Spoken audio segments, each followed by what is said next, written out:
आणि महाविकास आघाडीची बैठक, जे तिढे होते ते मिटले आहेत, त्यामुळे आमची बैठक आहे। त्यामुळे उद्या गुढीपाडव्याच्या शुभदिनी आमची 11 वाजता शिवालय शिवसेना पक्ष कार्यालयात येथे संयुक्त पत्रकार परिषद होणार आहे। याला उद्धव ठाकरे, शरद पवार, नाना पटोले आदी नेते उपस्थित असतील। आमच्यात बिघाडी काही नाही, उलट त्यांच्यात काहीच ठरलं नाही। कार्यकर्त्यांमुळे नेत्यांना थोडं झुकावं लागतं, त्यामुळे काही ठिकाणी हे वाद पाहायला मिळाले, पण कोणीही टोकाची भूमिका घेत नाही।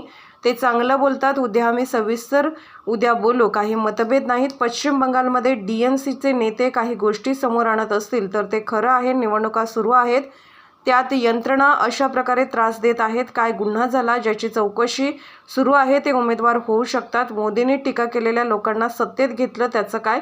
मग अमोल कीर्तीकर याचं काय बोलताय? निवडणुकीदरम्यान दंगलीची गरज भाजपाला पडते, हे मोठे नेते आहेत, त्यांची आपली भूमिका तिकडे आहे, त्यामुळे कोणीही जिंकले तरी आघाडी जिंकेल। उद्या गुढीपाडवा आहे। गुढीपाडव्याचं महत्त्व हे महाराष्ट्राला आणि मराठी माणसांना चांगलं माहीत आहे। अत्यंत शुभ मुहूर्त म्हणजे गुढीपाडवा, 3.5 मुहूर्तापैकी एक। आमच्या भावना या दिवसाशी जोडलेल्या असतात, त्याच्यामुळे उद्याच्या शुभ मुहूर्तावर काँग्रेस, राष्ट्रवादी काँग्रेस, शरदचंद्र पवार आणि शिवसेना उद्धव ठाकरे यांच्या नेतृत्वाखाली यांच्यासह आमचे सगळे घटक पक्ष महाविकास आघाडीतले यांची संयुक्त पत्रकार परिषद उद्या शिवालय नरिमन पॉइंट येथे 11 वाजता होईल। आणि महाविकास आघाडीतली पुढली दिशा, झालेलं जागा वाटप आणि प्रचार यंत्रणा कशी राबवली जाईल किंवा अन्य काही अनेक गोष्टी आहेत, त्या संदर्भात तुम्हाला हे आमचे प्रमुख नेते उद्या माहिती देतील। नाना पटोले म्हणतात की टोकाची भूमिका घेऊन आहे तुम्ही। उद्या पत्रकार परिषद आहे संयुक्त ना, उद्या संयुक्त पत्रकार परिषद आहे। याचा अर्थ असा आहे की महाविकास आघाडीमधले सगळे किरकोळ वाद मिटले आहेत, कोणी टोकाची भूमिका घेतलेली नाही, ना काँग्रेस पक्षाने घेतली, ना राष्ट्रवादी काँग्रेस पक्षाने घेतली, ना शिवसेनेने घेतली। आघाडी किंवा युतीमध्ये जागा वाटतात, एखाद दुसऱ्या जागेवरून अशी कार्यकर्त्यांची जी भूमिका असते त्या भूमिकेपुढे नेत्यांना थोडं झुकावं लागतं, मग समजूत काढली जाते, त्यातून मार्ग निघतो। नाना पटोले बोलतील किंवा बाळासाहेब थोरात काही बोलत असतील ते त्यांच्या कार्यकर्त्यांच्या भावना आहेत त्या भागातल्या।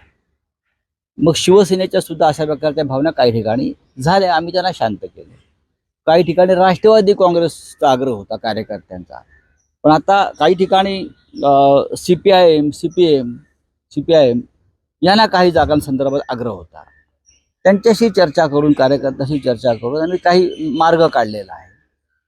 याचा अर्थ असा नाही की कोणी टोकाची भूमिका घेत आहे। वेगळे पक्ष एकत्र येऊन आघाडी बनते किंवा युती, महायुती का युती होत असते। कार्यकर्त्यांचं मन राखणं ही प्रत्येक नेत्यावरती एक फार मोठी जबाबदारी असते। पण मला वाटतं काल संध्याकाळपर्यंत सगळे विषय संपलेले आहेत आणि म्हणूनच आम्ही ठरवलं की आपण सगळ्यांनी एकत्र उद्या गुढीपाडव्याच्या मुहूर्तावर आपण पत्रकारांसमोर, जनतेसमोर जाऊया आणि त्यानुसार उद्या 11 वाजता शिवालयामध्ये संयुक्त पत्रकार परिषद ठरवलेली आहे। उमेदवारी दिली म्हणजे काय झालं? काय गुन्हा काय झाला? ज्यांच्या ईडीच्या चौकशा आहेत ते भाजपात जाऊन ते उमेदवार होऊ शकतात।